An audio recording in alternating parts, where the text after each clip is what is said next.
why you sleep worse than a Viking in a snowstorm. It's 2 in the morning.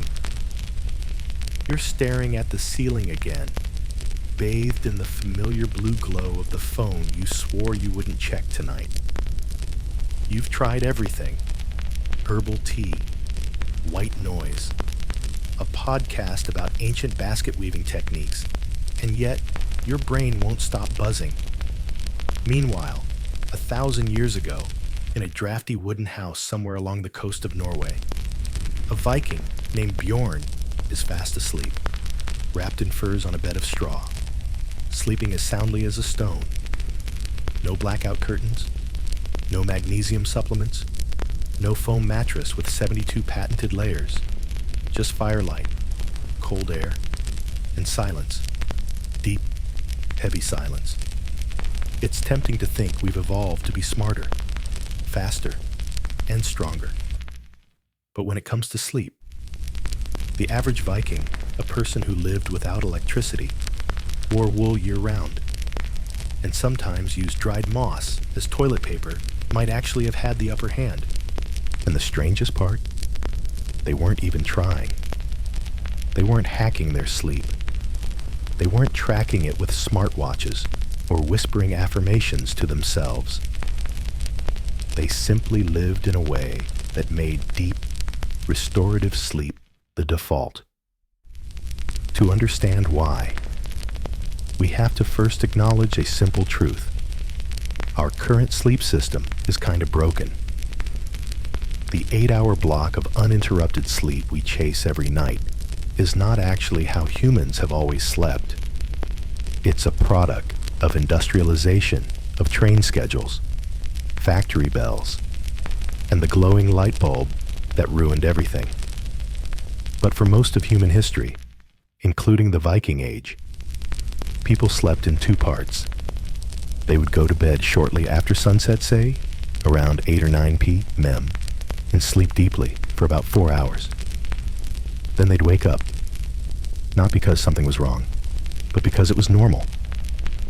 In the still, dark hours after midnight, they might tend the fire, talk softly, craft tools, or simply lie awake and think. Then, an hour or 2 later, they'd return to bed and sleep again until dawn. Modern sleep researchers call this pattern biphasic sleep, and it's not unique to the Vikings. It shows up in historical texts from all over Europe, Asia, and the Middle East. What's remarkable is that the Vikings, living so far north, would have experienced extreme variations in daylight throughout the year. In winter, darkness might stretch across 18 or even 20 hours of the day. In summer, there could be barely any night at all. Their sleep rhythms had to be flexible, and biphasic sleep helped make that possible. One of the biggest advantages they had was real, unfiltered darkness. Viking homes were built to conserve heat and minimize light loss. Windows were small or non-existent. Walls were thick, often covered in turf. At night, the only illumination came from the central hearth, and even that would be reduced to glowing embers as people slept. No blue LEDs, no traffic noise, no glowing clocks ticking toward another round of existential dread. Just darkness. Modern research confirms that this kind of complete darkness triggers melatonin production, the hormone that tells your brain it's time to sleep. When we surround ourselves with artificial light, especially in the blue spectrum emitted by screens, we interfere with this process. The Vikings, of course, never had that problem. Their bodies followed the sun because there was nothing else to follow. It wasn't just the light, or the lack of it, that helped them sleep. It was their whole way of life. Vikings worked hard, physically. They chopped wood, rowed boats, raised livestock, hauled stones, and built ships with nothing more than axes, ropes, and determination. Their bodies were tired in the honest way, not the "I've been sitting in meetings all day" kind of tired. And their evenings weren't filled with overstimulation. No binge watching, no notifications, just conversation, chores, storytelling, and rest. That simplicity created a kind of mental quiet most of us haven't felt since childhood. And when they dreamed, they didn't see it as random noise from an overtired brain. They believed dreams could be messages from the gods, from fate, or from the spirit world. Dreams were something to listen to. They were part of life, not an interruption of it.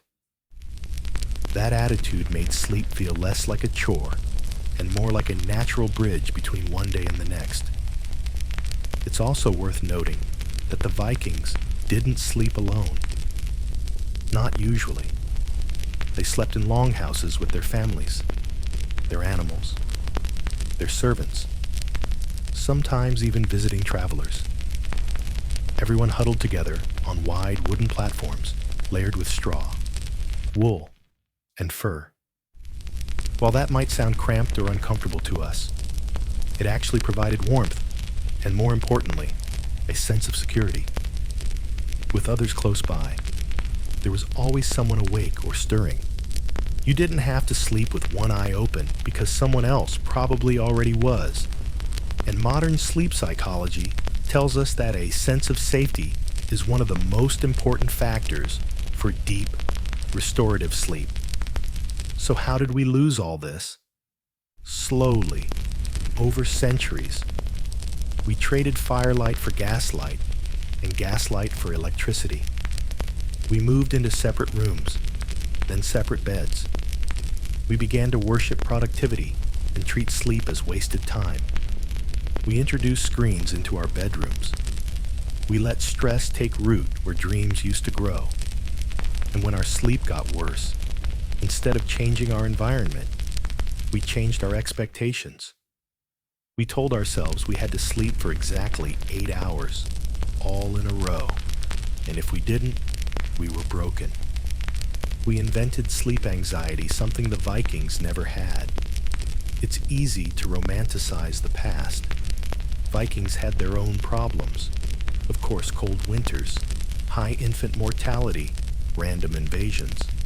But when it comes to sleep, they might have gotten something right.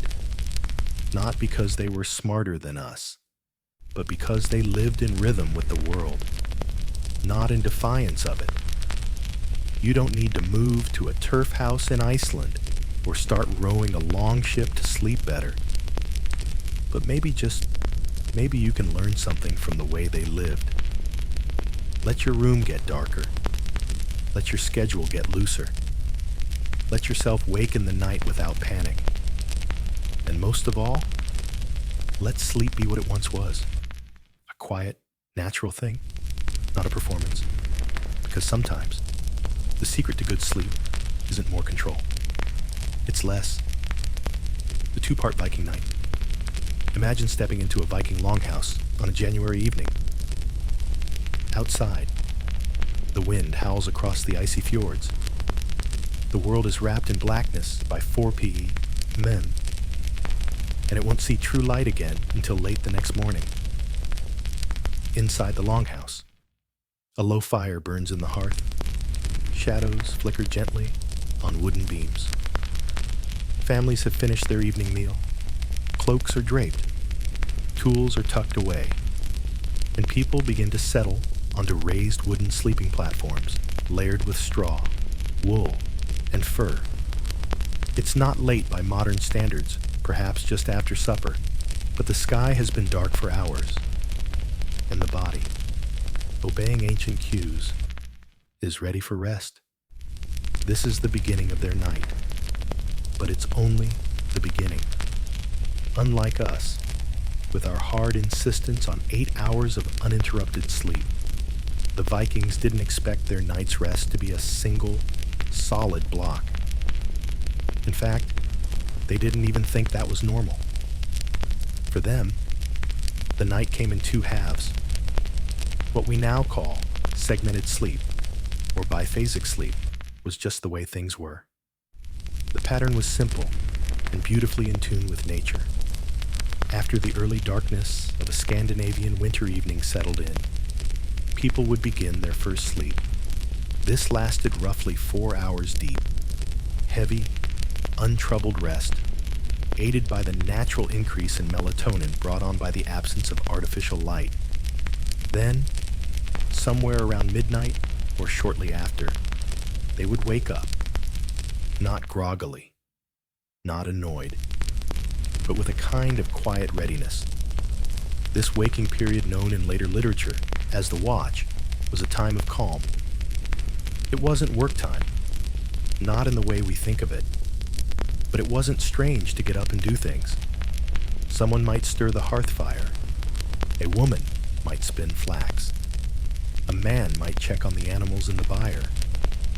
Couples might whisper together. Some might even visit a neighbor's longhouse, a short walk through the frozen dark, guided by starlight and memory. It's in this middle stretch of the night that some of the most intimate, thoughtful parts of the day unfolded. Religious reflection, quiet conversation, storytelling, intimacy. There was no rush, no sense of wasting time. The world was asleep, but not entirely. And because there were no clocks to shame them, no pressure to fall back asleep as fast as possible, people use this interlude as a natural part of life, not as a failure to sleep properly, but as something expected. Then, after an hour or two, they would return to bed. This was the second sleep Odfin. As some sources suggest, the Norse may have called it. It was lighter, sometimes dream-filled, and extended until dawn, or whatever passed for dawn in a Nordic January. When the first gray light filtered into the longhouse, or when animals began to stir, people would rise again. The day would begin, and no one thought twice about having slept in two parts.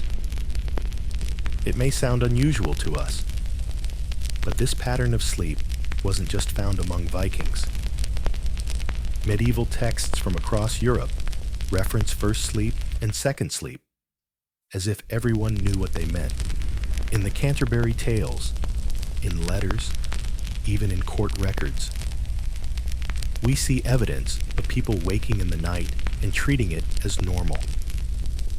Modern sleep historian Roger E. Kirch has documented hundreds of these examples, showing that until the 17th century, when artificial light became more common, biphasic sleep was standard.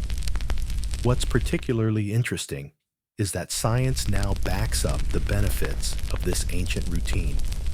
Studies show that when people are removed from artificial light and allowed to follow natural light cycles, they often revert to segmented sleep within days.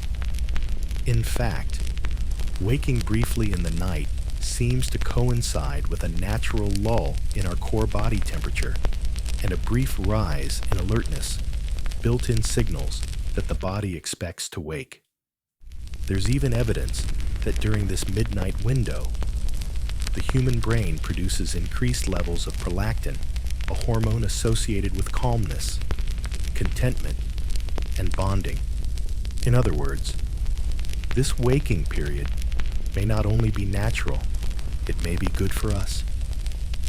A time for reflection, gentle movement, connection, things modern life rarely makes space for. For the Vikings, this rhythm wasn't something they designed, it simply emerged from the world they lived in. In winter, with long nights stretching endlessly, a single block of sleep would have been difficult and impractical. The segmented pattern made it easier to manage time, tend to household needs, and find rest in smaller, manageable pieces. It fit their environment, their biology, and their community-based way of life. In the summer months, When darkness was scarce and nights were short, the pattern may have shifted. Sleep may have come later, been shorter, or compressed into a single block. But in winter, especially in the north, where the sun barely skimmed the horizon, two-part sleep was a gift. It turned an overwhelming stretch of darkness into two peaceful anchors, connected by a quiet, thoughtful pause. Today, when people wake up in the middle of the night, they often panic. They assume something is wrong. Insomnia, stress, a broken sleep cycle. They check the time, do some mental math, and spiral. But the Vikings would have been confused by this reaction. For them, waking at midnight wasn't a problem. It was simply part of the design. And maybe, just maybe, we've misunderstood what good sleep is supposed to look like. Maybe it's not a perfect, unbroken marathon. Maybe it's a rhythm, a dance between light and dark, between wakefulness and rest, shaped by the seasons and softened by the absence of pressure. The two-part Viking night is a reminder that rest doesn't have to follow modern rules to be healthy. Sometimes, it's our expectations that need to sleep, so the rest of us finally can. Darkness like you've never known. Close your eyes for a moment and imagine darkness. Not the kind you get when you turn off your bedroom light and can still see the glow of your router, the street light outside, or the blinking blue LED on your charger. No. Imagine a kind of darkness that feels thick, a full-body velvet hush where your hand disappears in front of your face. That was the kind of night the Vikings knew. And in that kind of darkness, sleep didn't need an invitation. It arrived like fog rolling into a silent harbor, heavy and effortless. In the Viking world, especially during the long winters of Scandinavia, darkness wasn't just a background condition. It was the dominant force of the landscape. There were days when the sun barely lifted above the horizon, casting only a low gray before disappearing again. In these months, nights could stretch for 18 hours or more. But unlike modern people who find such darkness oppressive or even depressive, the Vikings adapted to it, and in doing so, created a sleeping environment that modern science now considers nearly perfect. Their homes, often longhouses built with wood, turf, and stone, were not designed to maximize natural light. Quite the opposite. Windows were rare and small, and those that existed were often covered with stretched animal bladder, oiled cloth, or thick wooden shutters. Light was precious and carefully rationed, especially during the cold season when firewood had to last. At night, the central hearth fire would be banked low, just enough to keep the coals glowing, but not enough to waste fuel. The result was profound darkness inside the home, even with several people moving about. To modern sleep scientists, this level of darkness is a dream literally. The human body relies on light cues to regulate its circadian rhythm, and the absence of light, particularly blue spectrum light, triggers the pineal gland to release melatonin. This hormone helps the body relax, lowers core temperature, and signals that it's time to sleep. Even small amounts of artificial light, the kind from phones, TVs, or overhead bulbs, can delay melatonin production for hours. But the Vikings had none of this. Their evenings unfolded in firelight, warm, flickering, and almost entirely red-orange in spectrum, which has minimal impact on sleep hormones. Modern experiments have confirmed just how powerful this natural darkness can be. In one study, people removed from artificial light and allowed to follow only natural daylight, and firelight began to fall asleep earlier. wake more naturally and experience deeper, more restorative rest, all within a single week. Their melatonin levels increased dramatically, their bodies relaxed, and most interestingly, many spontaneously adopted a biphasic sleep cycle, just like the Vikings. Inside the longhouse, the absence of light wasn't treated as a problem to solve, but as a part of the rhythm of life. Activities that continued after dark were adapted to the dim glow of the fire: spinning, mending, quiet talk. There was no expectation to do more than what the light allowed. Productivity bowed to nature. This acceptance of limitation, of being governed by the seasons, the sky, the sun created not only physical rest, but a kind of psychological rest that's hard to find today.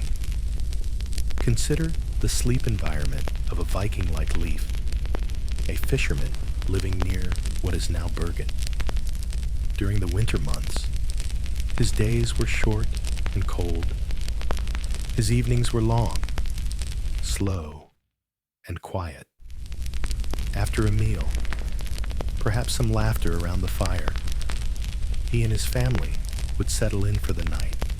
His sleeping platform, raised off the cold ground and layered with straw and furs, faced away from the hearth. The fire's glow would have reached him only faintly, casting shadows more than light. Outside, the world was utterly still. No passing cars, no glowing windows, no background hum of machines, just the occasional snap of a log or the sigh of the wind against turf walls.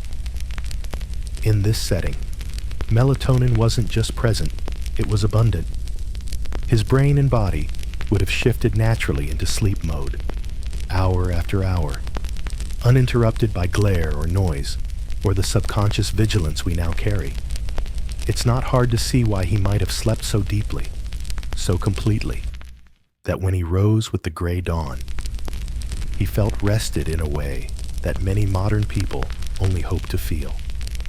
The design of the home reinforced this darkness. In some excavated longhouses, archaeologists have found that sleeping areas were intentionally placed away from the hearth, tucked into corners or even partially enclosed to shield them from flickering light. Heavy curtains of wool or even animal hides may have been used to partition sleeping spaces, not just for warmth or privacy, but to keep the light out. During the summer months, when the sun refused to set, similar strategies were used to simulate night. Thick hangings over windows, sleeping alcoves built deep into turf walls. The Vikings understood, even if not consciously, that darkness mattered. Light, when they did use it, came from sources that modern science now endorses: tallow candles, oil lamps, burning birch bark. All of these emitted warm light, low in the blue spectrum. More importantly, they were dim. A Viking candle may have produced 10 lumens. Compare that to the 800 lumens of a single modern LED bulb. And these candles were not cheap. Wax had to be rendered. Wicks had to be made. No one was lighting up the whole longhouse just for fun. Light was treated with intention, used sparingly, and extinguished early. It's ironic that in our world of endless lighting options, we've made it harder to sleep. Our bedrooms glow with digital clocks, charging indicators, security devices, and hallway spill. We carry phones to bed like sacred relics, letting their light creep into our retinas until the moment we try to sleep and then wonder why we can't. We install brighter lights to stay productive longer, and then buy melatonin supplements to undo what those lights did. The Vikings didn't need supplements. They had darkness. Real darkness. The kind that made the stars look like fire and made sleep come like gravity. They didn't fight the night, they let it embrace them. And in that embrace, they found something we are still trying to recover. What Vikings did while you'd be staring at the ceiling. Midnight in a Viking longhouse wasn't entirely silent. It wasn't filled with drama or commotion, either just a soft rustle of life between two halves of sleep. While modern people might dread waking up at 1:47, a mom, instantly wondering what's wrong with their melatonin levels, a Viking would have thought nothing of it. In fact, they might have expected to wake up around that time, sit up quietly in the firelight, and do a bit of useful nothing. The in-between time, that calm space between the first and second sleep, was not a gap to be fixed, but a natural pause in the rhythm of the night. It was, in many ways, a secret hour of the Viking household. An hour for small thoughts, small actions, and sometimes small joys.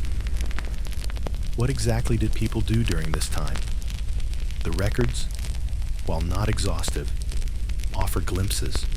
Some of the most consistent evidence comes from the sagas, those long poetic stories passed down through generations, where characters sometimes wake in the middle of the night to tend to things, talk, pray, or simply reflect.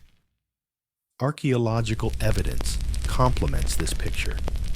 Longhouses had central hearths designed to be maintained through the night, and sleeping arrangements suggest people had the freedom to move quietly without disturbing everyone else. A woman like Gudrun, a weaver from a Danish settlement, might have used this time to spin thread by the fire. The rhythmic motion of the spindle, the feel of wool in her fingers, it would have been meditative work, perfectly suited for the stillness of night. In the flickering glow of coals, she could think, pray, or simply exist without interruption. The tasks done at this hour were not the noisy, urgent ones of daylight. They were quiet, self-contained, the kinds of things best done in half-light and hush. For men, the midnight hour might involve checking on animals, especially in winter, when cold or predators posed a risk. A farmer like Bjorn might rise, throw on a wool tunic, and step outside into the snow to make sure the goats hadn't knocked open the gate. The night air would bite at his cheeks, his breath cloud in front of him. But this was normal. The darkness didn't frighten him, and the silence didn't feel empty. Afterward, he might take a sip of water or ale, sit for a while near the hearth, and wait until he felt the second wave of sleep arriving. Some Vikings likely used this time for quiet religious rituals. Before the coming of Christianity, Norse spiritual practices were deeply intertwined with cycles of nature, and the liminal time, the time between, held special meaning. Midnight, sitting between yesterday and today, was thought by many ancient cultures to be a kind of threshold, a moment when the world thinned and the spiritual became more present. Lighting incense, murmuring quiet blessings, or simply reflecting on the day gone by could all have happened in this window.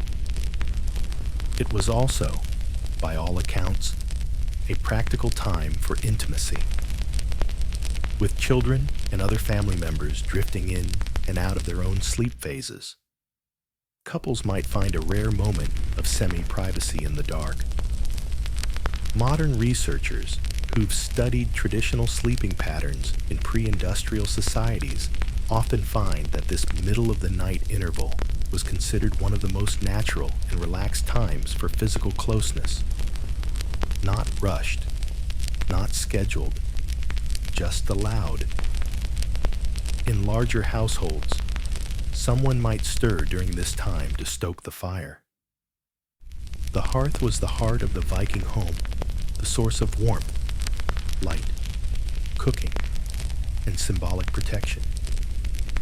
Keeping it alive through the night was not just practical, but comforting. The soft sounds of someone shifting the logs, coaxing a dull glow back into flame, would have been a familiar comfort, not a disruption. Even children, if they woke during the interval, were not told to get back to sleep immediately. There was no alarm clock looming, no school bell waiting. A child might sit in a parent's lap for a while, listening to low conversation or the gentle creak of the longhouse beams, and eventually doze back off naturally. There was no war against wakefulness, no performance anxiety about rest, just an easy acceptance that sleep, like everything else, came in waves. There's something deeply human in this rhythm, something we've lost in our rush to measure, optimize, and schedule every part of life. Today, waking in the night often triggers worry. People stare at the ceiling, check the clock, calculate how much sleep they'll get if they fall asleep right now, and berate themselves when they don't. But the Vikings had no such reflex. They had no clocks, no hourly demands. Their nights stretched out with a sense of openness that we, ironically, can't afford. This gentle period, not fully asleep, not fully awake, may have offered some of the most restful moments of all, not just because of what the Vikings did during it, but because of how they felt about it. There was no anxiety wrapped around the interruption. It wasn't even an interruption. It was part of the whole. In many ways, it was a gift, a break inside the night, a quiet chamber between dreams. Today, if we could learn to see those two wake-ups not as flaws, but as invitations to sit quietly, stretch, breathe, or sip something warm without guilt, we might sleep more like our Viking ancestors did, not just longer or deeper, but with less fear, less pressure, less resistance. They didn't have sleep experts. They didn't have guides or techniques. But in their dark, flickering longhouses, surrounded by quiet sounds and soft rhythms, they built something we're still chasing. Not just the act of sleep, but a peace around it. Sleeping with the whole village, and somehow sleeping better. If you think your roommate's snoring is bad, imagine sleeping in the same room with your spouse, your children, your in-laws, 2 hired farmhands, and 3 sheep. Now imagine this arrangement lasting all winter, every night, for years. To the modern mind, this sounds like a recipe for total exhaustion. But for the Vikings, this was not just normal, it was, somehow, deeply restful. The idea of personal sleeping space is a relatively recent invention. In Viking times, privacy was a luxury no one expected, especially during the long, frozen months when it was essential to preserve heat. Families didn't retreat into individual bedrooms. Instead, they gathered together inside a single, communal structure, the longhouse.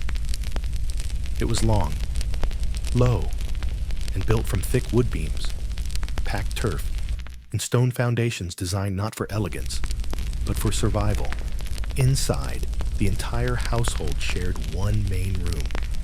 The central hearth burned day and night, providing light, warmth, and a place to cook. On either side of the fire ran raised wooden platforms, benches by day, sleeping spaces by night. Straw was piled on these platforms, sometimes layered with animal skins or wool blankets. Everyone slept here: parents, children, servants, visitors, even the family dog. Sometimes, small livestock, like goats or sheep, were kept inside too, especially in harsh weather, both for their safety and the warmth they provided. The result was something few of us experience today. True communal sleeping. People lay shoulder to shoulder, breathing the same air, listening to each other's movements and rhythms. Children curled beside their parents, spouses nestled together, and the sounds of sleep, soft snoring, murmured dreams, the creak of settling wood filled the dark. Oddly enough, this closeness didn't seem to disturb their rest. In fact, it may have improved it. Modern sleep studies have shown that humans, like many mammals, often sleep better when they feel physically safe, and that safety can come from proximity to others. Being surrounded by people you trust reduces nighttime vigilance.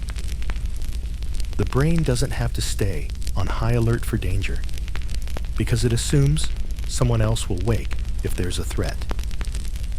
In group sleep situations, our sense of security increases, and that helps us fall asleep faster, stay asleep longer, and move more easily into deep, restorative sleep.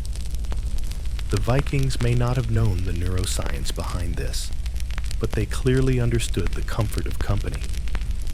For children especially, sleeping beside parents and siblings created a sense of belonging and protection. There were no baby monitors, no night lights, no anxious midnight pacing.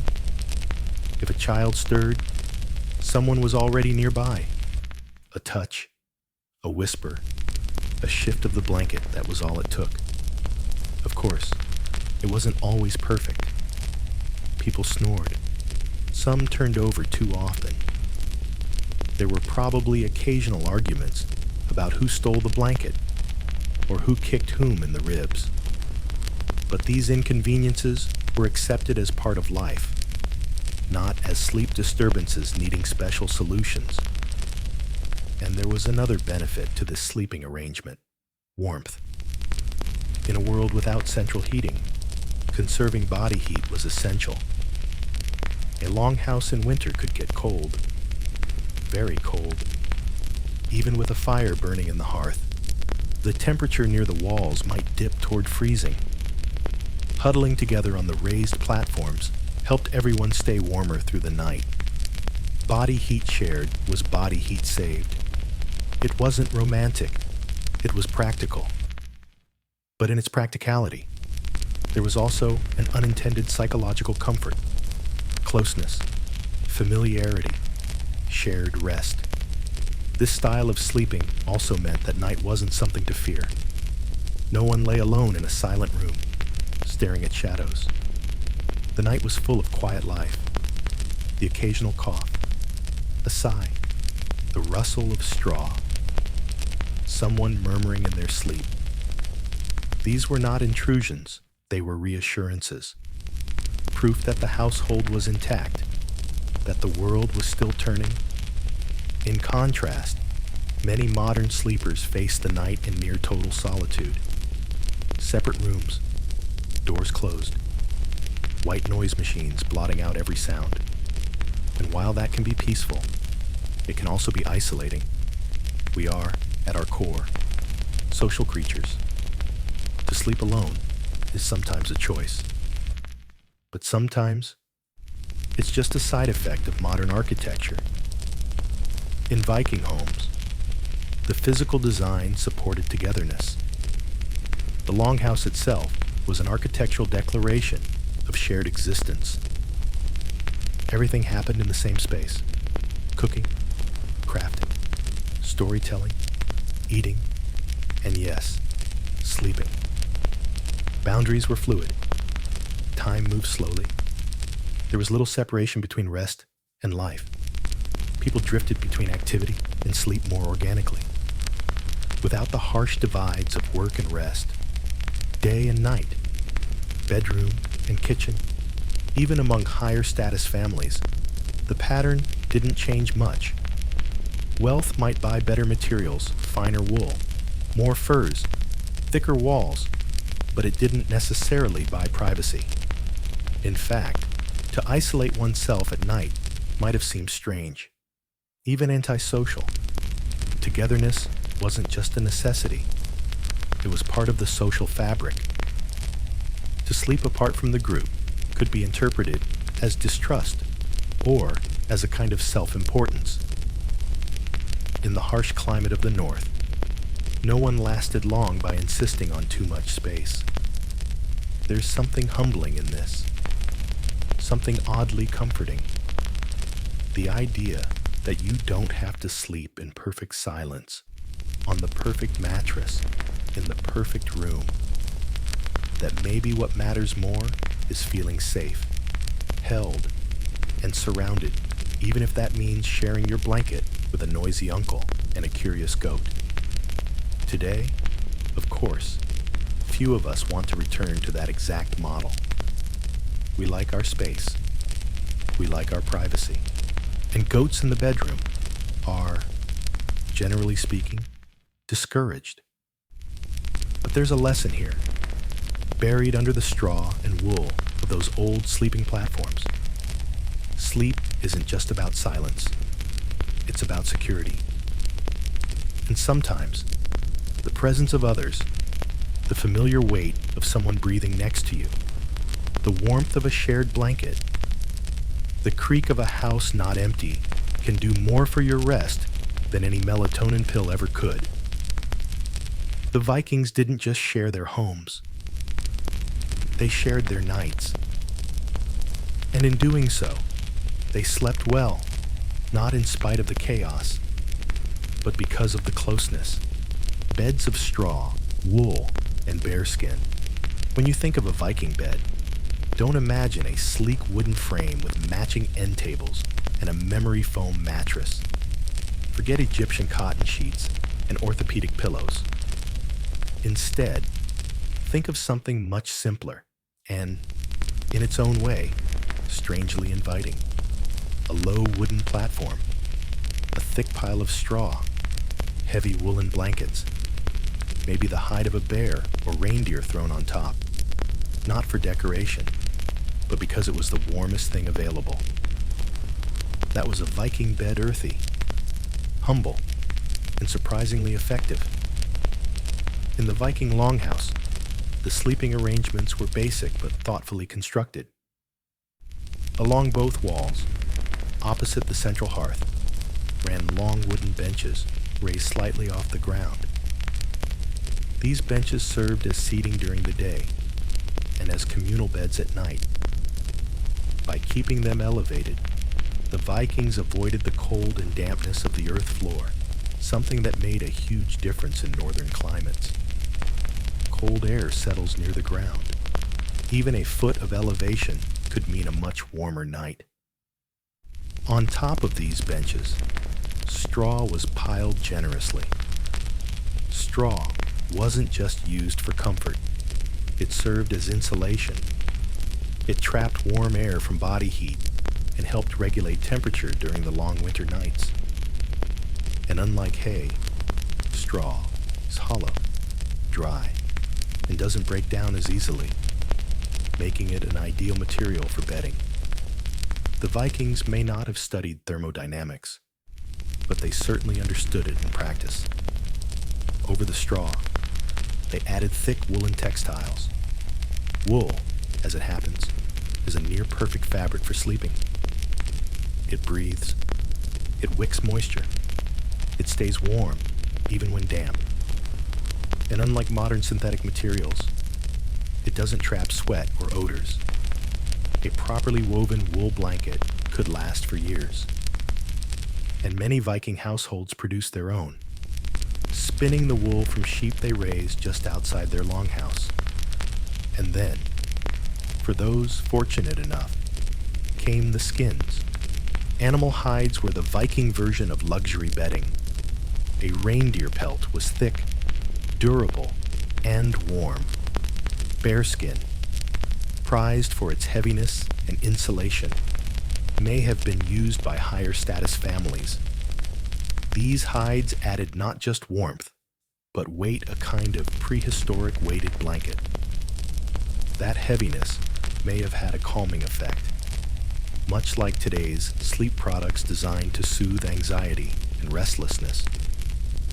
There were no pillows in the modern sense, but soft objects, sacks filled with feathers, folded cloaks, even bundles of clean straw could be used to elevate the head, and people likely adjusted their bedding to match the season. In summer, a light blanket. In winter, every scrap of fur available. This kind of bedding, while rustic, offered several sleep advantages. First, the materials were natural and breathable. Unlike memory foam or plastic-lined mattresses, straw and wool allowed air to circulate, reducing overheating. Second, the weight of the blankets and hides provided gentle pressure, which modern sleep science shows can help reduce cortisol and promote deeper sleep. And third, the texture and scent of natural fibers created an environment that felt grounded and familiar, not sterile, not synthetic. It's easy to forget how much our sleep is influenced by what we lie on. We obsess over mattress firmness and thread counts, but we rarely ask whether our beds actually work with the rhythms of our body. The Viking bed wasn't about luxury. It was about harmony with the seasons, with the body's need for warmth and breathability, and with a household that didn't mind being a little close. Consider, too, the act of making and maintaining these beds. Every few weeks, the straw would be replaced, freshened to remove insects, dirt, or dampness. This wasn't a chore, but part of the rhythm of home life. Children helped. Older members of the household inspected the straw for signs of rot or mildew. The simple act of remaking the bedding connected people to their environment and reminded them of the ongoing effort required to rest well. Contrast that with today's beds, where so much of the work is outsourced to factories, to machines, to algorithms promising the perfect night's sleep based on a questionnaire. The Viking bed wasn't perfect. It was lumpy in places, scratchy at times, and almost certainly carried the smell of fire and animals. But it was real. It was earned, and it worked. There's also something deeply human about sleeping on materials that come directly from the world around you.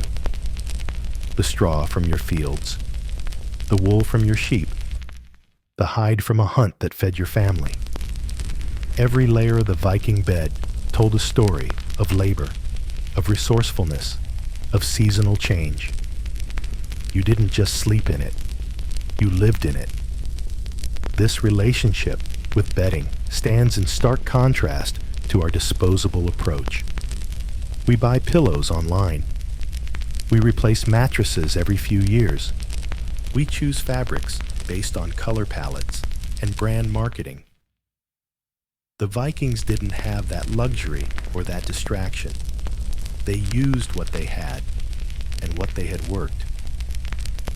And when the night settled over the longhouse, when the fire was low and the frost crept up the walls, those beds, basic as they were, became cocoons, warm, quiet, heavy. The body, tired from a day of real labor, sank into the straw and wool and fur and let go. No memory foam, no orthopedic alignment, no cooling gel, just the weight of a bare pelt across your legs, the sound of someone breathing next to you, the scent of wood smoke in your blanket, and the soft hush of wind outside the wall. And sleep came, naturally, deeply, completely. Viking remedies for rest herbs, ales, and nighttime rituals. In our modern world, bedtime often arrives with a small ritual: brushing teeth, dimming lights, maybe drinking a cup of herbal tea, or scrolling through social media just for 5 minutes. But long before the age of chamomile tea bags and blue light warnings, the Vikings had their own ways of winding down. Though they didn't have sleep apps or circadian tracking watches. They understood the value of gentle transition. And while the specifics varied by region, many Viking households made use of herbs, brews, and quiet rituals to ease themselves into the soft edges of night. It all started with the land, the Viking world, stretching across Norway, Sweden, Denmark, and Iceland, was rich with wild plants. Many of these had medicinal uses passed down through oral tradition. In the low light of evening, someone might add a sprig of wild thyme or valerian root to a steaming pot over the hearth, not as a science experiment, but because it had always been done. These plants weren't just used to cure wounds or fevers. They were also meant to calm the mind, settle the body, and prepare for rest. Valerian, in particular, grows naturally in Northern Europe and was likely known to the Vikings. Today, we know it contains compounds that act on the same receptors in the brain as many sleep medications. Its earthy, slightly bitter root could be dried, crushed, and steeped. The resulting brew wasn't pleasant by modern standards, strong, musky, slightly pungent, but it worked. It quieted the nerves, slowed the heartbeat, and helped restless limbs go still. Another common herb was yarrow, though more often used for wounds or digestive issues. Yarrow was also believed to soothe anxiety and promote dreams.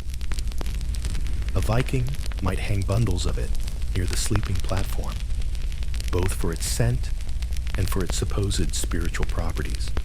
Mugwort, too, played a part not just in sleep, but in dreams. It was burned or tucked into pillows, thought to open the mind to visions or messages from the unseen world. And then there were the ales. Viking ale wasn't the same as the crisp lagers of today. It was often thick, cloudy, and herbal, sometimes brewed with meadowsweet or juniper. Low in alcohol and rich in nutrients, it could be consumed even by children. A small cup at night, warmed gently by the fire, might take the edge off the cold and the day's fatigue. Not enough to intoxicate, just enough to soften the muscles and invite a little drowsiness. For some, milk was preferred. Cow's milk, goat's milk, sometimes even buttermilk warmed. Not boiled, served as a gentle bedtime drink. It wasn't spiced or sweetened much, but it was warm, familiar, and heavy enough to signal the body that it was time to rest. In a household where meals were sparse and days were long, this small comfort was meaningful. Of course, not everything was about what you drank. Ritual also played a role. Though the Norse religion was not centered on priests or temples in the way we think of formal religions, it was filled with rhythm and meaning. Night was a time when boundaries grew thin between worlds, between the living and the dead, between the seen and unseen. Some households may have muttered quiet blessings before sleep, invoking the protection of household spirits or the favor of the gods. Odin, in particular, was associated with dreams and prophecy. People might leave a token by the hearth, a carved figure, a sprig of pine as a symbolic gesture. Others may have told short verses aloud, not quite prayers, but rhymes passed down from elders meant to keep the house whole through the night. Children were often taught small charms, lines they could recite before sleep. Something like, "Let the fire stay low, let the wind pass slow, let no shadow cross the door." These weren't superstitions in the way we think of them. They were habits, shared beliefs that made the dark feel less threatening and more known. Even the act of preparing the longhouse for night was its own kind of ritual. Someone would check the fire, spreading the coals and banking them under ash to keep them smoldering until morning. Water vessels were refilled. The door was barred, not just for safety, but to mark that the day had ended. Blankets were shaken out. The child might carry a bundle of herbs to hang above the door or place beside the sleeping area. These small acts, repeated each night, helped the body and mind transition into rest. Dreams were taken seriously, too, not as random firings of the brain, but as possible messages from gods, ancestors, or fate. In the morning, if someone remembered a dream clearly, it might be shared over the first meal. If a dream was troubling, a person might repeat a blessing or burn an herb to clear the mind. There was no idea of sleep as dead time. It was another kind of living a time for healing, vision, and connection. What's most striking about Viking sleep rituals is how unhurried they were. There was no rush to sleep, no pressure. The night was long, sometimes very long, and rest was something you approached gradually. A warm drink, a quiet verse, a fire tended, a blanket tucked in, everything slowed down. Today, we tend to leap from activity to sleep, like jumping from a moving car into a snowbank. Screens off, lights out, eyes shut, and then we wonder why our minds are still going. The Vikings didn't do that. Their world had natural transitions built into it. Dusk came slowly. Firelight flickered.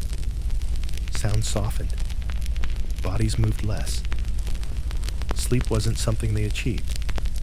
It was something they drifted into. They didn't measure their REM cycles. They didn't track their sleep scores. But they knew, intuitively, how to prepare for rest by trusting the world around them, by using what nature offered, and by moving gently toward the dark. And maybe that's what we need to learn again.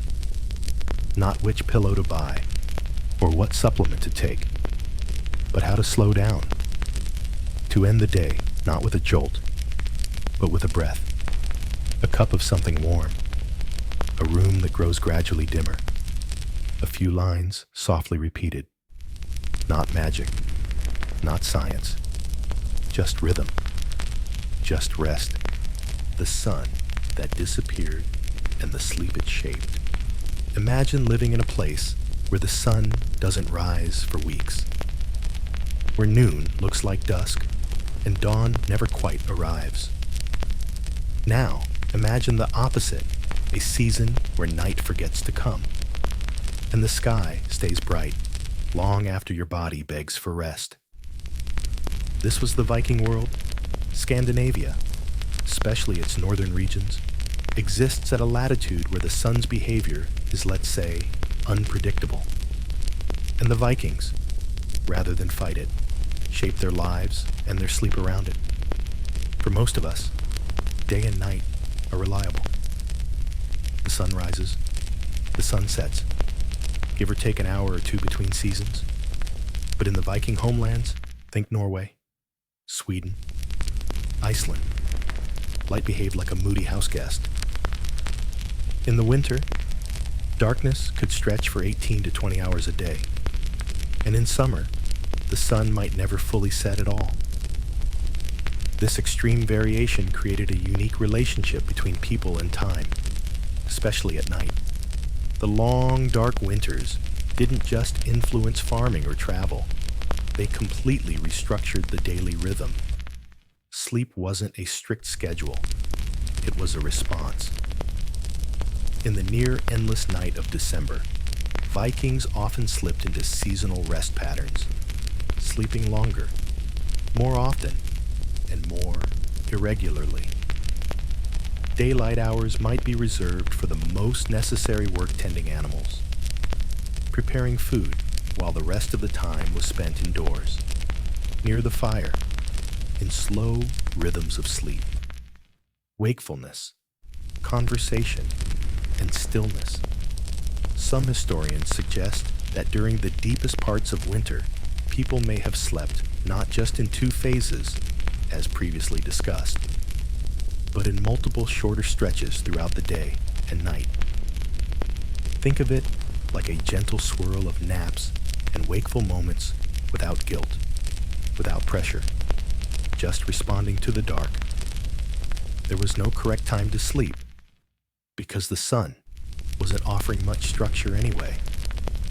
And this wasn't seen as laziness. It was natural.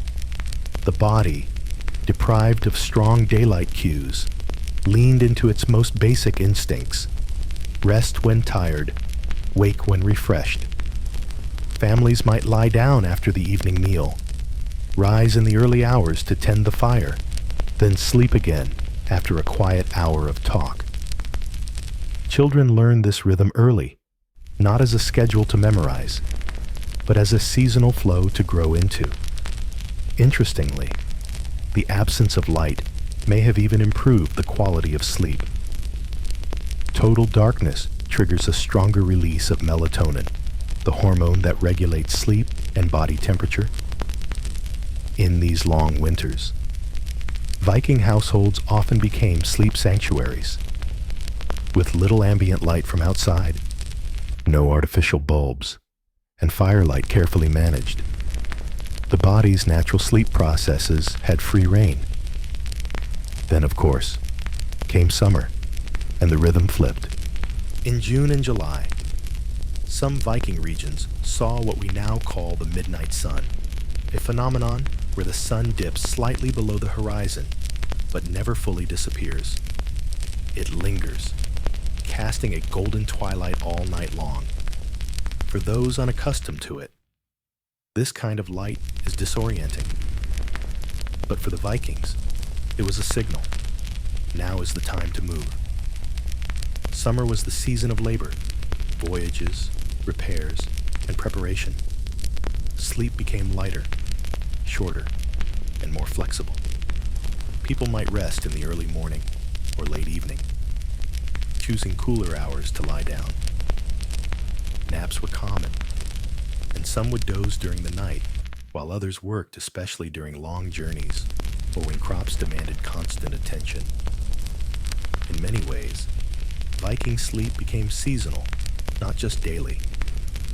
This responsiveness to light gave Viking culture a kind of flexibility we've mostly forgotten. Today, we try to keep the same schedule year-round, regardless of light, temperature, or mood.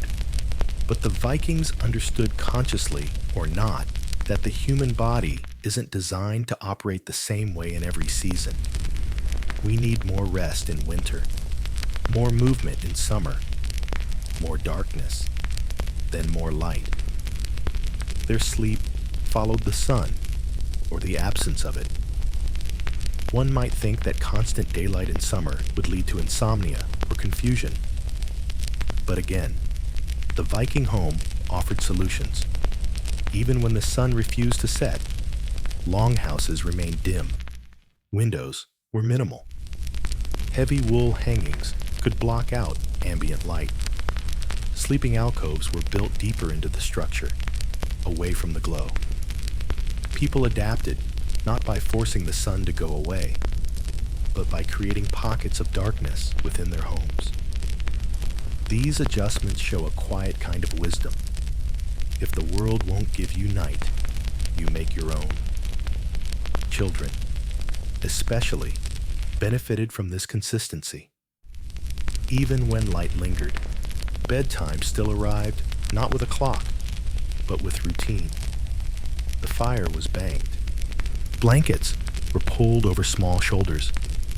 A quiet voice might tell a short tale or whisper an old poem. And even in golden daylight, eyes would close. Vikings may not have had clocks, but they had rhythm.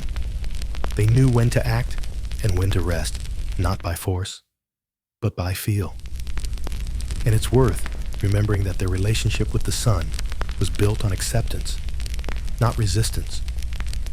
When it vanished, they rested more. When it lingered, they worked more. They didn't judge themselves for sleeping too much in winter or too little in summer. They simply moved with the seasons. There's something deeply healing in that idea. We've been taught to treat sleep as a metric 8 hours. Same time every night, or you're doing it wrong. But Viking sleep wasn't a number. It was a pattern, a dialogue between body and sky, a trust that the sun would return, and so would sleep. And so, in a world where we curse early sunsets and panic over daylight savings time, the Vikings offer a softer lesson. Let the sun lead, and let yourself follow. We sleep worse, with more comfort. How did that happen? Somewhere along the road from straw bedding and hearth fires to memory foam and blackout curtains, we lost something. We sleep in softer beds, in quieter rooms, with better pillows, better insulation, and access to any kind of sleep aid imaginable. And yet, so many of us lie awake at night, staring at the ceiling, wondering why we're still tired. The Vikings didn't have any of these comforts. And yet, in the deep, frigid dark of their longhouses, they probably slept better than we do. It feels like a paradox. More comfort, less rest. And it's not just a romantic assumption. Modern sleep scientists have begun to ask whether our carefully constructed sleep environments, sterile, silent, temperature-controlled, might actually be making things worse. And if they are, it's not because the mattress is too firm or too soft. It's because somewhere along the way, we lost the rhythm. The Vikings didn't treat sleep like a problem to solve. It wasn't a challenge, or a performance, or a goal. It was a natural state the body entered when the world around it signaled it was time. The darkness, the cold, the firelight, all of it whispered the same thing. Now you rest. No alarm clocks, no schedules to defend, no guilty 2 a.m. Google searches for how to fall asleep faster. Today, we approach sleep like a science project. We track it with devices strapped to our wrists. We buy machines that hum, pulse, or spray lavender into the air. We read articles that insist if we don't sleep 7.5 hours exactly, well, age prematurely and forget our keys forever. And the more we worry about it, the worse it gets. The Vikings, meanwhile, simply slept when they were tired and woke when they were ready. They didn't count cycles. They didn't panic about sleep debt. Part of the problem is that we've made light and noise inescapable. The Viking longhouse, for all its roughness, was a quiet place at night. The fire crackled. Someone might murmur or stir, but there were no glowing screens, no traffic, no refrigerator motors humming, no light pollution leaking in through the windows. The world was actually dark, not pretty dark, not almost dark, but cave-like, enveloping darkness, the kind that makes your body stop resisting. Modern homes, even with the lights out, are full of micro-disruptions. The phone charging on the nightstand emits a faint blue glow. The alarm clock blinks. The hallway light seeps in under the door. Even a little bit of this artificial light suppresses melatonin, the hormone that tells your body it's time to sleep. You might not notice it consciously, but your body does. Then there's the silence we're so proud of. We think we need perfect quiet to rest, so we seal up our rooms, isolate ourselves, run sound machines. But sometimes, too much silence is just another kind of pressure. You become hyper-aware of every creak, every movement, every stray thought. In the Viking world, sleep happened in the middle of life, not away from it. You could hear your family breathing, the wind through the roof beams, the goat shuffling near the door. It was a living silence, not an empty one. That sound, the sound of a house that wasn't trying to be perfect, may have been more relaxing than the engineered silence we chase now. And consider this: most of us sleep alone, or with one other person, in a room carefully separated from everyone else. That's modern. Very modern. For most of human history, sleep was shared, in groups, in families, sometimes even with animals. The Viking longhouse held everyone: parents, kids, servants, dogs in one room. It sounds chaotic, but the result was a kind of psychological safety. You weren't alone in the dark. You were surrounded by warmth and familiarity. Someone would wake if something went wrong. That matters more than we realize. Security, not silence, is what truly allows the body to let go. And let's not forget, Vikings didn't stress about bedtime. There wasn't a single bedtime to aim for. They followed the cues, around them the dimming light, the warmth of food, the hush after the fire was banked. If they woke in the middle of the night, they didn't panic. They got up, did something quiet, waited for sleep to return. There was no internal monologue screaming, "Why are you awake? You're going to ruin tomorrow." They just lived through the night, the way they lived through the day, flexibly. Compare that to the rigid structure we try to impose.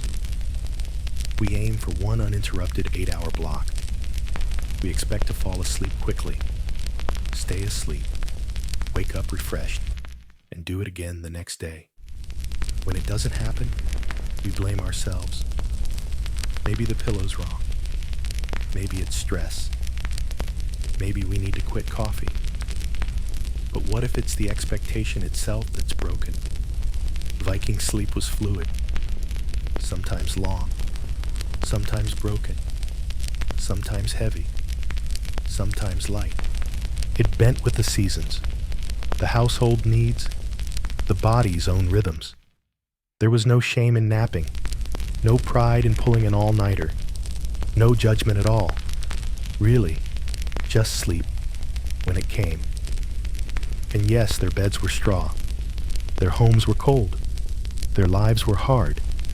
But maybe that very lack of control gave them something we lack. Permission. Permission to be human. To rest when tired. To wake when the fire crackled too low. To be part of the night, not apart from it. We've wrapped sleep in layers of control and performance. They wrapped themselves in wool, pulled their cloaks tighter, and let the dark do the rest. Maybe the next time we lie awake, restless in our carefully curated bedroom, we can think of them curled beside a fire, heads on folded cloaks, the wind humming through the beams, and remember that good sleep isn't always about getting it right. Sometimes it's about letting go. Sleep like a warrior. How rest fueled Viking strength.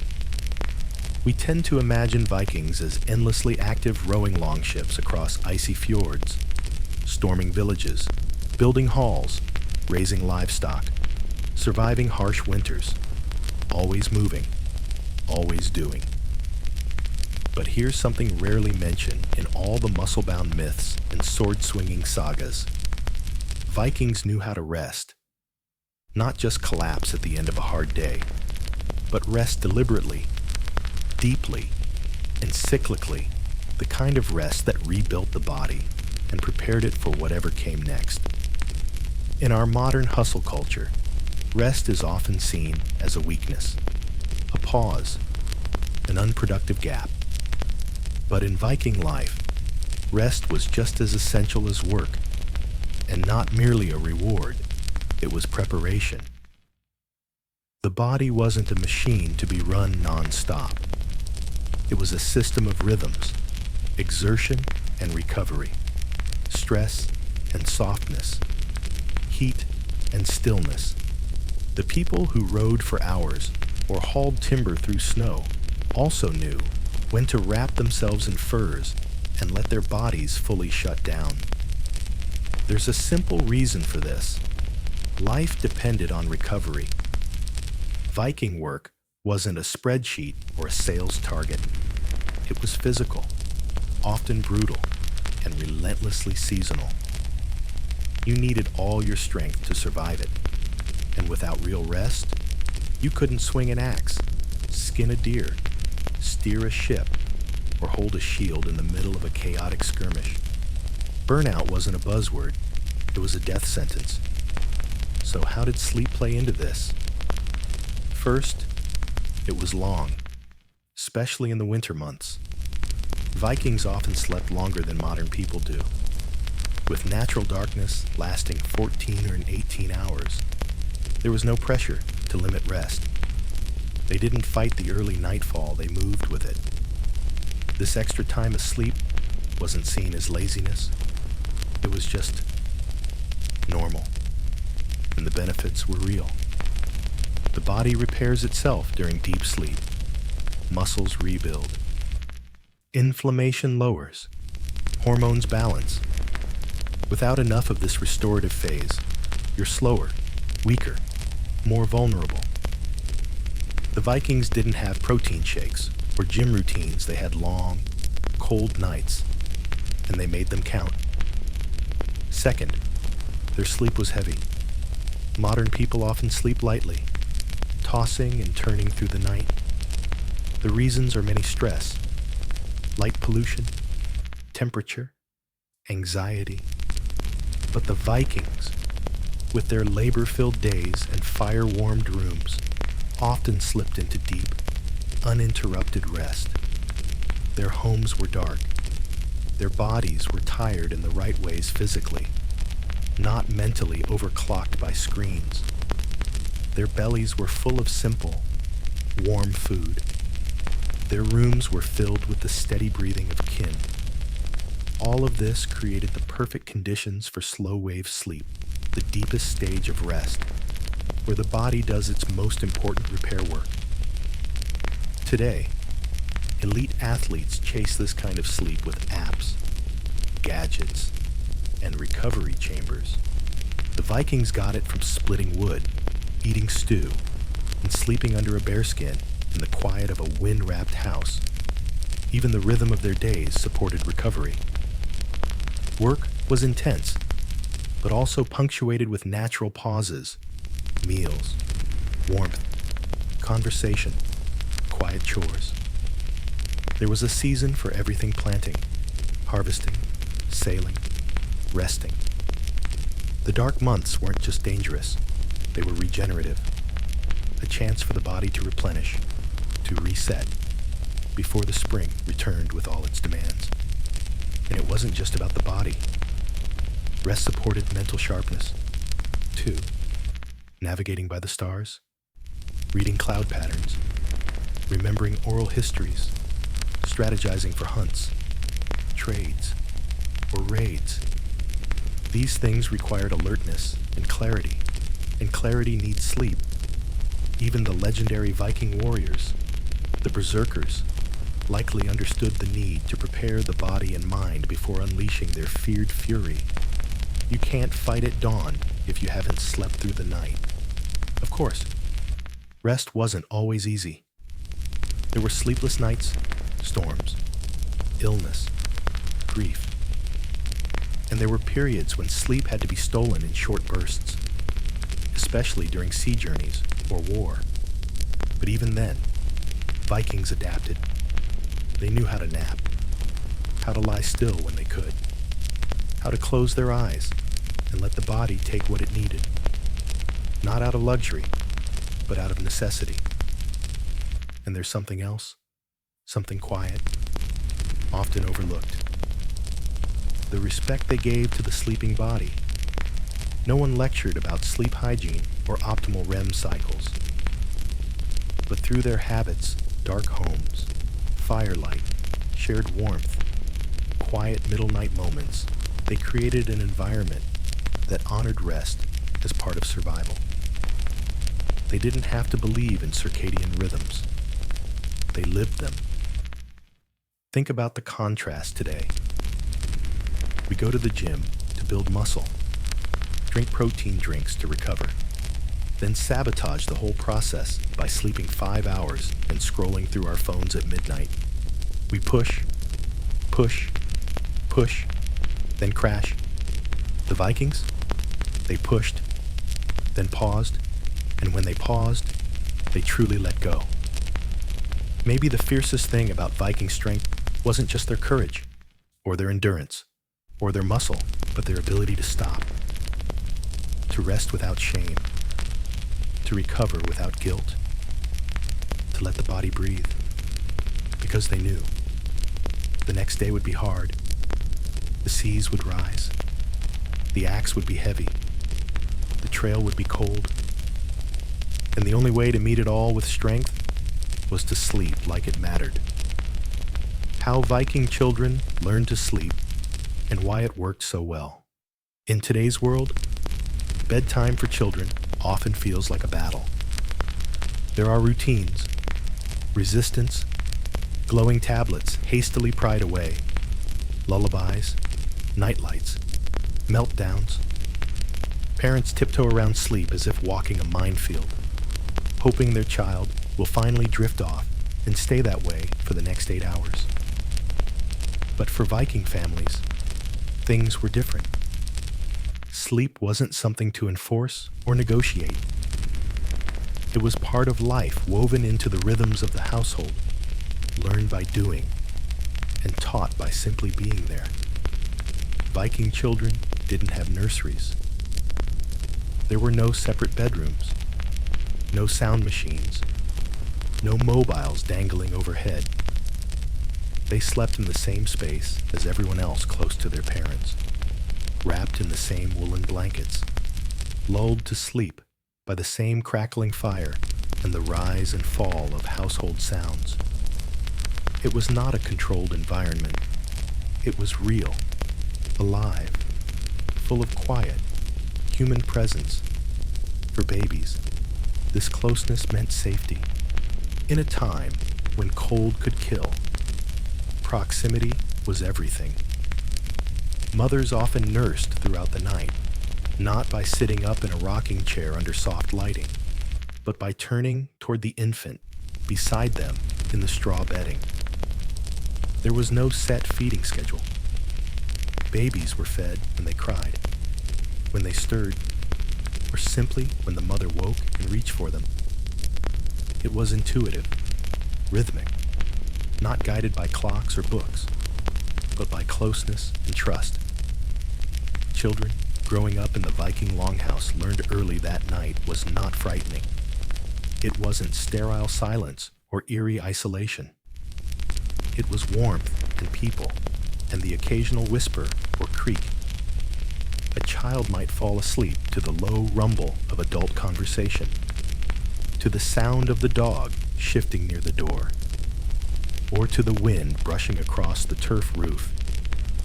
These were not disruptions. They were anchors familiar, reliable cues that the world was still turning and the household was still whole. And if a child woke in the middle of the night, that was fine. They were already surrounded by family. There was no need to cry alone in a dark room, hoping someone heard. A gentle hand, a murmured phrase, a shared blanket that was usually all it took. And if they stayed awake for a while, it wasn't treated as a problem. Many Viking households experienced segmented sleep, and children simply mirrored the rhythms of the adults. They might sit quietly, listen, observe, then drift back to sleep in their own time. Even toddlers and older children picked up this ease with sleep. There were no elaborate routines, no countdown to bedtime. Instead, sleep came naturally, at a pace that reflected the season and the day's activity. During long summer days, children might stay awake until the twilight hours, helping with chores, playing in the late sun, then curling up beside their siblings as the fire dimmed. In winter, sleep came early and lasted longer, and no one worried about bedtimes or overtiredness. The dark signaled the shift. Everyone followed. There was also a sense of shared sleep, not just physical closeness, but a shared attitude toward rest. Adults modeled it. They didn't treat sleep as a chore or a punishment. It wasn't something to get out of the way before the next day began. It was a welcome part of the night, something to look forward to. And children absorbed that. They didn't grow up dreading bedtime. They grew up understanding it as part of the household rhythm, as reliable as the hearth being stoked or the goats being fed. That rhythm extended into how children were taught to contribute to the sleep environment. As they got older, children took part in nighttime chores, shaking out blankets, checking the fire, placing herbs by the door, closing the shutters. These rituals gave them a sense of ownership and connection to the night. They weren't just being put to bed. They were part of putting the house to sleep, and that made a difference. Compare that to modern routines, where bedtime often feels like something imposed on children, a line drawn by tired parents trying to enforce order. The Viking approach, by contrast, was collaborative. It invited children into the process. It offered cues, not commands. And in doing so, it removed much of the resistance. There's also the matter of what wasn't present. No artificial light keeping their systems confused. No screens delaying melatonin production. No sudden alarms, or glowing toys, or electronic interruptions. The Viking longhouse was dark, not pitch black, but naturally dim. The fire gave off a low glow. Maybe a single candle flickered, but that was it. The body responded accordingly. The cues were clear. Now we rest. And rest they did. There's something profoundly simple and profoundly effective about the way Viking children learned to sleep. Not through instruction, but through immersion. Not by being isolated, but by being included. They learned that the night was not a threat, but a shelter. That sleep was not a task, but a release. And that even in the darkest months of the year, they were never alone. That kind of learning stays with you. A child who grows up sleeping beside warmth, wrapped in rhythm and reassurance, does not learn to fear the dark. They learn to trust it. A child who wakes and finds a hand nearby does not panic. They sigh and turn over and return to dreaming. A child who sees rest treated with respect, not as a weakness, but as a strength, grows into an adult who knows when to stop, when to breathe, when to let the world dim and let sleep rise. And maybe that's what we're missing most today.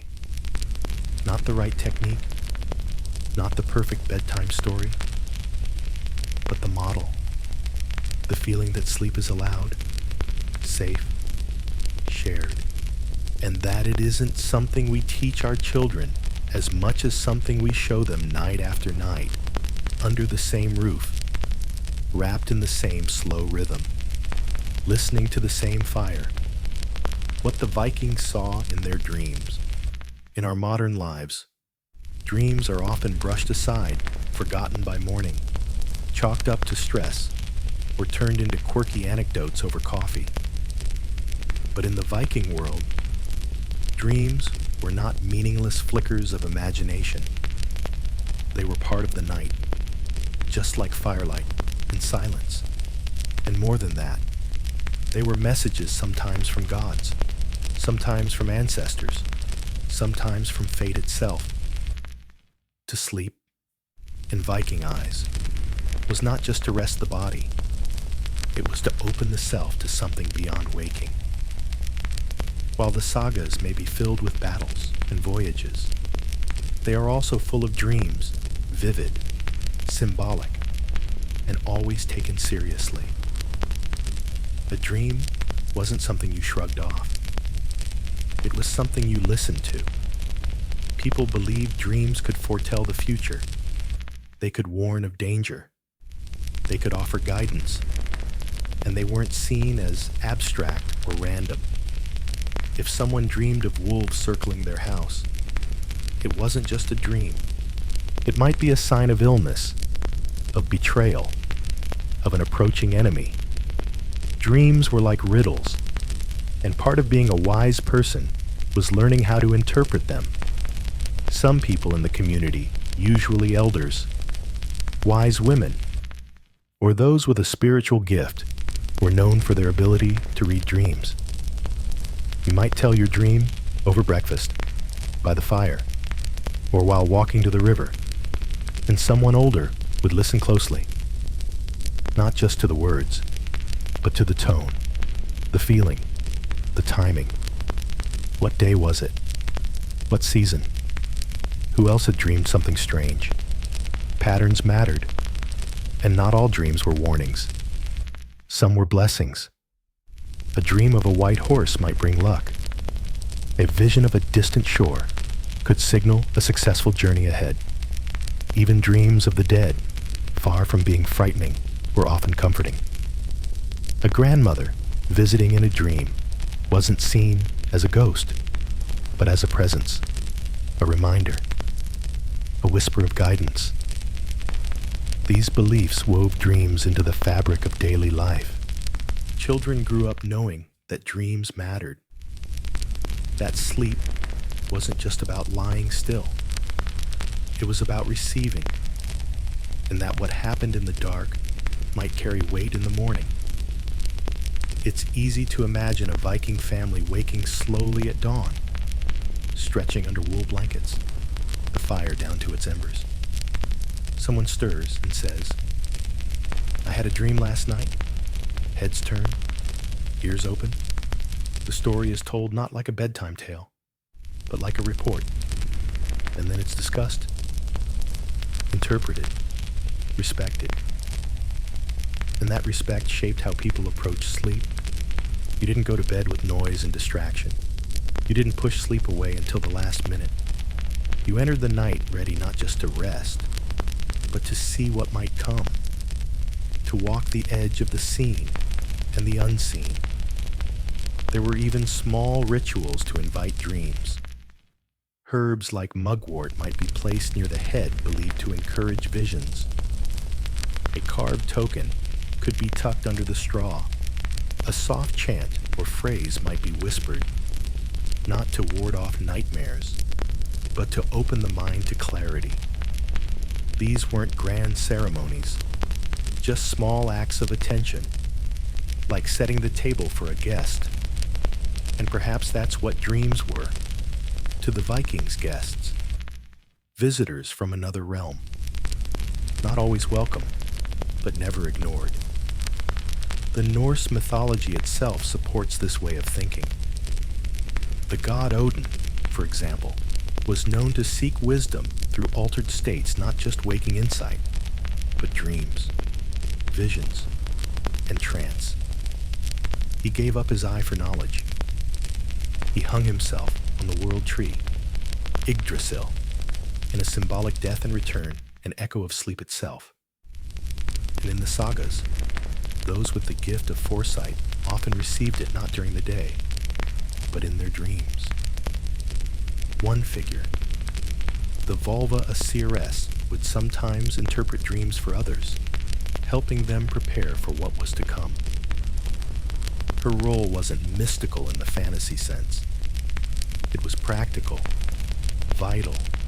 A dream about a failed harvest, a lost ship, or an approaching enemy could mean the difference between action and disaster. And even ordinary people were encouraged to pay attention to their dreams. They didn't need to be dramatic. Even something simple, dreaming of a forgotten tool, a lost friend, A full table could carry meaning. It might trigger a memory, a decision, a change of plan. Dreams weren't entertainment. They were guidance. What's remarkable is how gently this understanding sat within the Viking culture. There was no panic about bad dreams, no need to explain them away with science or superstition. They were just part of life. Another voice, another kind of weather, to be noticed and interpreted. They might be divine, or just the soul turning things over. Either way, they were worth noticing. And that noticing gave sleep more depth, more purpose. You didn't sleep just to rest. You slept to listen, to learn, to receive. And in a world where so much was uncertain weather, travel, survival, that inner landscape became a kind of compass.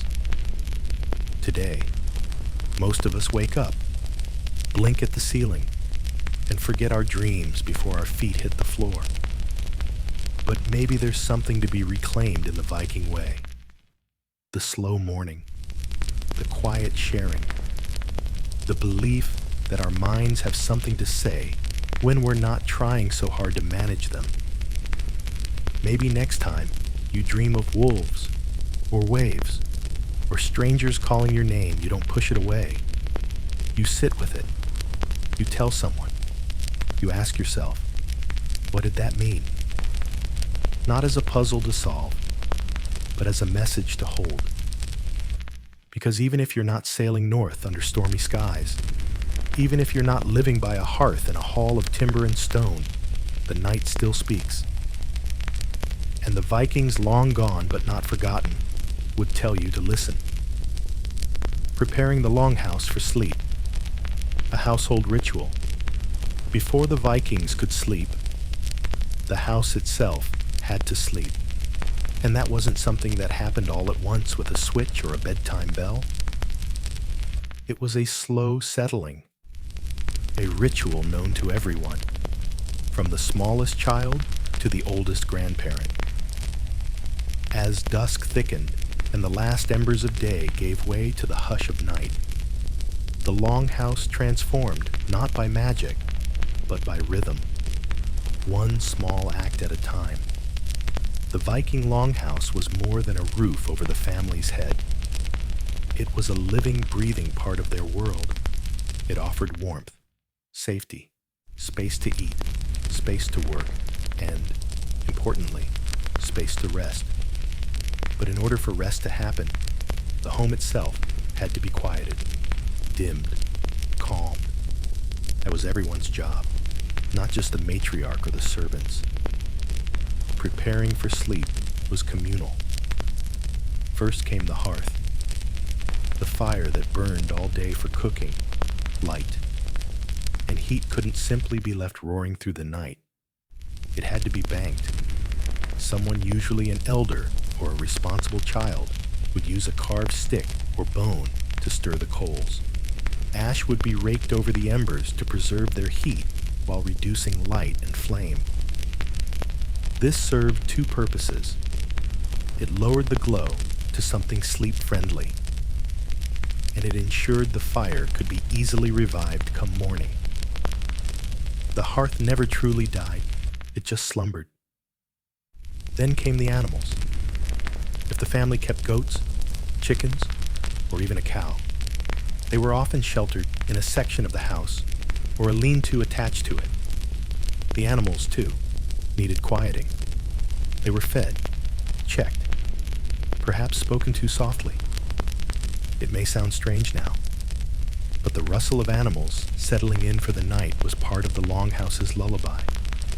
Familiar, grounding, a final rhythm of snuffling, shifting, breathing. Around this time, bedding was inspected. Straw was fluffed or replaced. Blankets heavy with use were shaken out and resettled. Wool was relayered. Sometimes dried herbs were tucked near the sleeping areas. Mugwort to calm, juniper to cleanse the air, yarrow for protection. These weren't just for show. People believed that certain scents kept bad dreams or wandering spirits at bay. But even without that belief, there was comfort in the repetition. The feel of the blanket being smoothed, the scent of something green and dry and faintly sweet. Children might be sent to close the shutters. The Viking longhouse didn't have glass windows, but rather wooden slats or coverings to block wind and weather. Closing these marked the official turn from day to night. If you were outside when this happened, you hurried in. If you were inside, you drew your cloak closer. The world was narrowing, turning inward. The house was folding in on itself like a shell. It wasn't all practical. There was symbolism, too. Some families placed small objects near their sleeping areas, carved wooden tokens, stones, bits of fabric tied in knots. These might represent ancestors, gods, or just luck. They were little reminders that sleep was a journey, and it helped to carry something with you. And always, someone watched the door. The front door of a Viking home was more than a threshold. It was a boundary between the known and the unknown. Before sleep, it would be bolted or barred, sometimes with a carved crossbeam or heavy plank, not necessarily out of fear, but out of respect.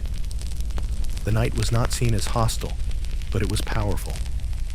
To close the door was to say, not now, not here. Let what is outside remain there until morning. Then, perhaps, came voices, not loud ones, no laughter now, but low murmurs, the end of a story, a brief exchange, the creak of someone adjusting their cloak.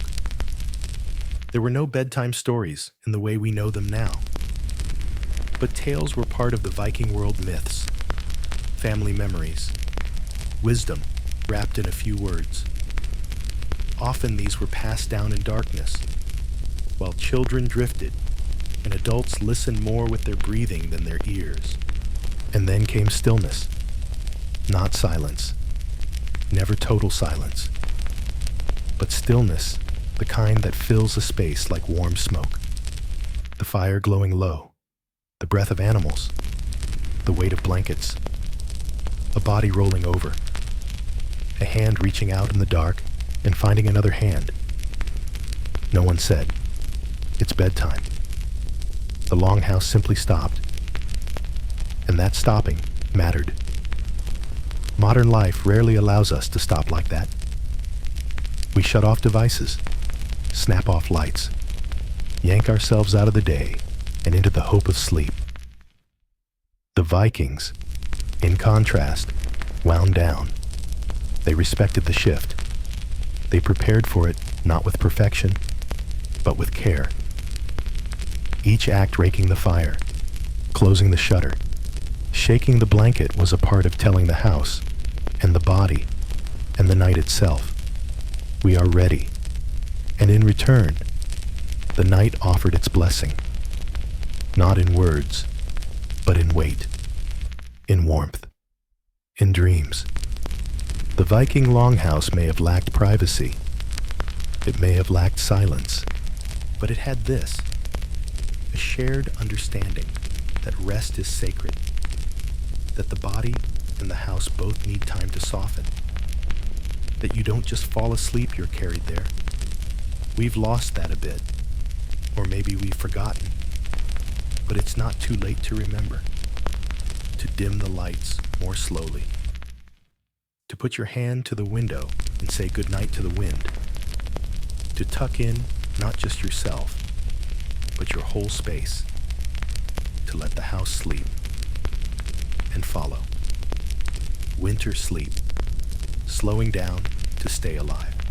Imagine a winter where the sun barely lifts above the horizon, where daylight, if it arrives at all, feels like a pale rumor, gone by afternoon. Now imagine living like that for months, not in a cozy chalet with central heating, but in a wooden longhouse, surrounded by snowdrifts, with wind pressing hard against the roof, and wolves howling somewhere in the dark. For the Vikings, this wasn't a nightmare. It was normal, and their way of coping wasn't to push through, but to slow down, to live like the bears and the trees, not quite asleep, but not fully awake either. Winter sleep for the Vikings was different. It wasn't just about rest. It was about survival. The cold, the dark, the scarcity, all of it told the body, now is the time to retreat, to conserve, to restore. And so, households adjusted, work slowed, voices dropped, movements became measured, and sleep stretched long into the darkness. This wasn't laziness. It was adaptation. Nature wasn't offering much sunlight, so why fight it? With only 4 or 5 hours of usable daylight, there was little incentive to stay up. Once the fire was fed and the animals tended, there was nowhere to go. Nothing urgent to do. The world outside was frozen. So the Vikings turned inward and downward into rest. Some scholars suggest that in the heart of winter, people may have slept 9, 10, even 11 hours a night, not as a luxury, but as a seasonal rhythm. There was even a kind of instinctive semi-hibernation, not true animal hibernation, of course, but a slower mode of living. Metabolism dropped, activity quieted, people moved less, ate more fat, bundled tighter, and spent long hours horizontal, not out of boredom, but because their bodies were designed to do so. And within that long night, sleep came in phases. Not the 8-hour block we now try to manufacture, but a series of rests, wakeful pauses, and returns to slumber. Someone might doze off after the evening meal, wake before midnight to tend the fire or sit quietly, then sleep again until dawn, or what passed for dawn. These middle-of-the-night wakings weren't insomnia. They were part of the flow, moments of peace, time to think, or speak softly, or simply breathe. We might call it fragmented sleep. They would have just called it normal. And when they slept deeply. The world outside offered no distractions. There were no schedules, no appointments, no emails piling up. There was only the rhythm of firelight and hunger and the creak of timbers in the wind. Children fell asleep with the scent of smoke in their hair. Elders curled under furs, half listening to the house settle. Dogs huffed and turned. And then stillness. The cold helped, too. Modern sleep research confirms what the Vikings knew intuitively. The body sleeps better when it's cool. Not freezing, but wrapped in warmth while the air around you stays crisp. The Viking longhouse was insulated with turf and animal skins, but it was far from airtight. Drafts crept in. Snow sometimes piled against the walls, but people piled together, shared heat, and drifted off in the cocoon of their cloaks. It wasn't comfortable in the way we think of comfort today, but it worked. And what about the mind? Modern people often struggle with winter, seasonal depression, cabin fever, fatigue. We're taught to chase productivity year-round, to keep going, to never pause. But the Vikings didn't see winter as a failure. They saw it as a season one that required a different kind of strength. Mental sharpness didn't come from forcing the brain to stay active. It came from letting it rest. Winter was a time of stories, of dreaming, of reflection. The body might be still, but the mind wandered in ways it didn't during summer. The long nights offered space for memory, for myth, for imagination. Even those who didn't dream vividly might wake with a sense of having traveled, of having passed through something. And those soft nights carried healing. 2. Injuries from the year could finally mend. Exhaustion from months of toil could ease. There were fewer expectations, fewer demands. The body could rebuild itself in silence. The household adjusted as one. Meals became slower, richer, heavier, less variety, more depth. Soups, stews, cured meats, dried grains. The act of eating became part of the ritual of preparing for sleep. Afterward, there was little need or desire to stay active. The fire dimmed. Shadows lengthened. Someone might hum. Someone else might mutter a verse. And slowly, like a boat drifting from shore, the household floated into sleep. There's a lesson here for us. We often try to live every season as if it were summer fast, bright, efficient. But our bodies remember winter. Our bones know how to rest. The Vikings didn't fight the dark.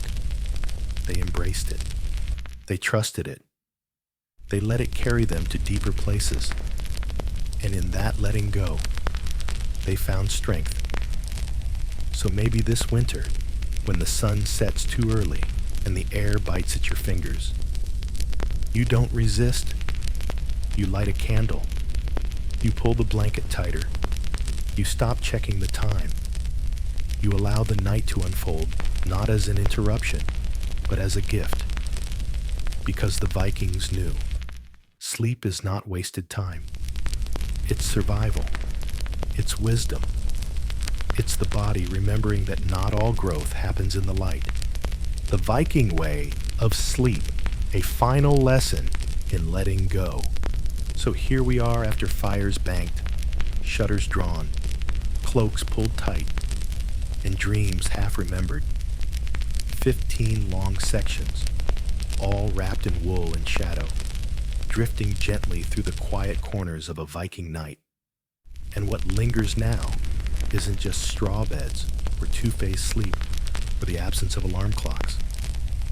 It's something deeper, the kind of truth we've long forgotten, that sleep is not a performance. It's not a checklist. It's not something to optimize. It's something we surrender to. The Vikings rough, calloused, weather-worn didn't see rest as weakness. They didn't need science to tell them that sleep heals, rebuilds, strengthens. They lived it. Every season, every firelit hour. They followed the rhythm of the world, light and dark, warm and cold, tired and ready. They didn't force sleep to happen. They created space for it to arrive. And in doing so, they slept better than most of us ever will. No memory foam, no herbal teas, no apps. Just the slow dimming of the day. The shared warmth of a room filled with breath and silence. And the trust that the night would carry them through. It wasn't perfect. Nothing in the Viking world was easy. But their sleep was honest, rooted, free of shame, free of pressure. They slept because that's what bodies are meant to do, not to escape, not to recharge like machines, but to become quiet, to listen, to drift. We, on the other hand, have filled our nights with tension. We look at the clock and panic. We Google solutions at 2 a.m. We build elaborate rituals and call them sleep hygiene. But under all that, we still wake up groggy, still feel like we haven't rested, still treat sleep as the thing that gets in the way of productivity. The Vikings saw it differently. Sleep wasn't the enemy of work. It was part of work, part of living, just like eating, hunting, sailing, grieving. It had its place, and it was sacred. That's the word we've been circling around all this time. Sacred, not religious, necessarily, but meaningful. Treated with respect, approached with intention, sleep, in the Viking world, had weight. It was where you listened to the gods, to your ancestors, to yourself. It was where your body softened, your mind wandered, your soul drifted through myth and memory. And in that drifting, something beautiful happened. You became part of the night. Not a creature trying to escape it with blue light and caffeine and background TV, but a living thing that belongs in darkness just as much as in light. Maybe that's the final lesson, that rest is not a retreat. It's a return to self, to rhythm, to the quiet places where strength grows unnoticed. We can't rebuild the Viking longhouse. We can't live by the sun and sleep by the fire. But we can remember. We can turn down the lights sooner. We can stop treating fatigue like failure. We can let go, not just at bedtime, but in life, of the need to always be on. Because when the Vikings lay down, they weren't giving up the day. They were giving in to something older, something wiser, something our bodies still crave. So tonight, whenever that comes for you, close your door like they did. Let the fire dim. Say goodnight to whatever you carry, and sleep like a Viking.